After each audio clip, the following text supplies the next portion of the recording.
Good morning, all. Today I'm going to take the session Resilience and Disaster Management Cycle. Resilience is the ability of a system, community, or society exposed to hazards to resist, absorb, accommodate, and recover from the effect of a hazard in a timely and efficient manner, including through the preservation and restoration of its essential basic structures and functions. Engineering resilience means the time taken by a system to bounce back from shocks. And in ecological resilience, the extent of disturbance a system can take without undergoing structural change. And disaster resilience is the ability of individuals, communities, and organizations and states to adapt to and recover from hazards, shocks, or stresses without compromising long term prospects for development. Disaster resilience is part of the broader concept of resilience, the ability of individuals, communities, and states and their institutions to absorb and recover from shocks. The core elements of disaster resilience as follows: context, disturbance, capacity to respond, and reaction. In context, whose resilience is being built, such as social group, socio-economic, or political system, environmental context, or institution. And in disturbance, what shocks, sudden events like conflict or disaster, and or stress, long-term trends like resource degradation, urbanization, or climate change, the group aims to be resilient to. And capacity to respond, the ability of a system or process to deal with a shock or stress depends on exposure, the magnitude of the shock or stress, sensitivity, and adaptive capacity. And the last one is reaction. A range of responses are possible, including bounce back better, where capacities are enhanced, exposures are reduced, and the system is more able to deal with future shocks and stresses. Bounce back, where pre-existing conditions prevail or recover, but worse than before, meaning capacities are reduced. For example, survive, cope, and recover. This is the basic format of a disaster management cycle.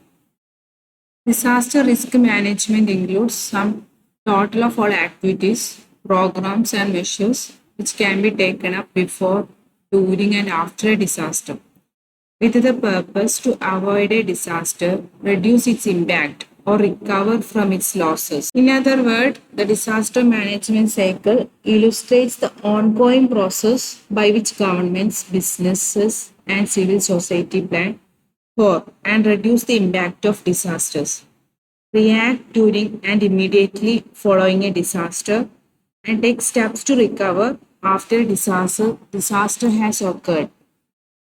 The three key stages of activities that are taken by within disaster risk management are before a disaster, during a disaster, and after a disaster. Before a disaster is pre-disaster.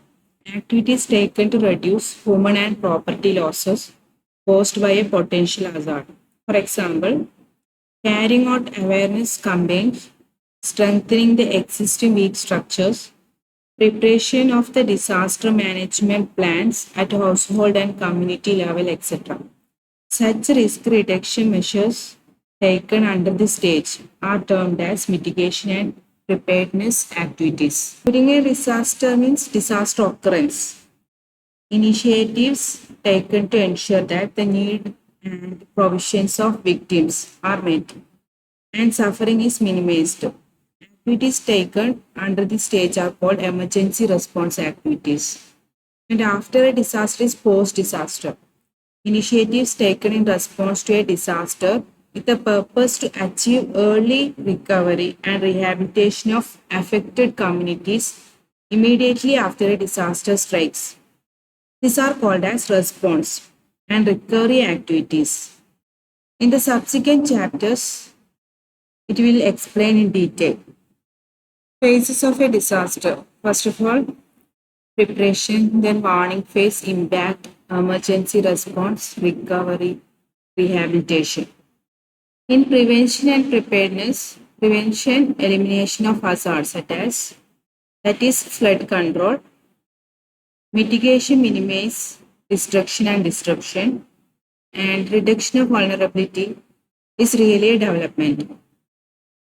Mitigation means measures that prevent or reduce the impact of disasters, and in preparedness, planning, training, and educational activities for things that can be mitigated. And in response phase, the immediate aftermath of a disaster when business is not as usual. And in recovery phase, the long term aftermath of a disaster when restoration efforts are in addition to regular services. Disaster management is the discipline dealing of it and avoiding risk. It is a discipline that involves preparing, supporting, rebuilding society when natural or human-made disasters occur. In general, any emergency management is the continuous process by which all individuals, groups, and communities manage hazards in an effort to avoid or to reduce the impact of disaster resulting from the hazard. Mitigation efforts attempt to prevent hazards from developing into disasters altogether or to reduce the effects of disaster when they occur. And in the preparedness phase, emergency managers develop plans of action for when the disaster strikes. Common preparedness measures include the communication plans with easily understood terminology and chain of command, and the proper maintenance and training of emergency services. Prediction and warning is tracking, warning mechanism, and public education providing, and communication, and also evacuation planning. The response phase includes the mobilization of the necessary emergency services and the first responders in the disaster area. For example, firefighters, police, and ambulance crews. And in recovery phase, the aim of the recovery phase is to restore the affected area to its previous state. It differs from the response phase in its focus. Recovery efforts are concerned with issues and decisions that must be made after immediate needs are addressed. Recovery efforts are primarily concerned with action that involve rebuilding destroyed property, re-employment, and the repair of other essential infrastructure. And rehabilitation or reconstruction phase aim to restore the communities to the pre-earthquake status. During this phase, the social and other infrastructure is restored and economy revitalized. This phase typically starts at the end of relief phase and may last for several years. Disaster management cycle, therefore, can be divided in several phases depending on the perspective and definition of each phase. Thank you.